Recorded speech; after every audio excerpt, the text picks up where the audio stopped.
Hello guys, हजुरलाई मेरो first भ्लगमा welcome छ। हामी चाहिँ आज साथी मिलेर घुम्न गएका थियौं। यी दुईजना चाहिँ रुखको मुनि बसेर के गफ गरिरहेका छन्। हामी यस्तो उकालोबाट चढ्दै गयौं। त्यहाँ चाहिँ धेरै पसलहरू पनि छैन, खासै पसलहरू नि छैन। पसलहरू छैन भन्दा केही पसलहरू नै छैन। अनि यिनीहरूले मलाई हँस उठाइरहेको छन्। त्यहाँ हेर, त्यहाँ बारीमा के छ भनिरहेको छन्। सकी नसकी बल्ल हिँड्दै गयौँ।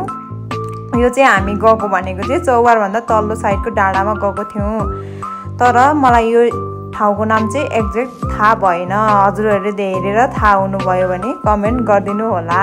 मेरो फर्स्ट भ्लग हो, मबाट मिस्टेक पनि हुनसक्छ। मिस्टेक भयो भने केही बताइदिनु होला। अनि यतातिर हरियाली छ, पुरै हरियाली छ। यिनीहरू सकी नसकी ठस गर्दै भए पनि हिँडेका छन्।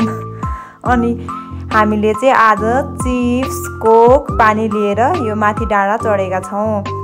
डाँडा चढ्दै गयौँ। हेर्नुहोस्, अब मैले पनि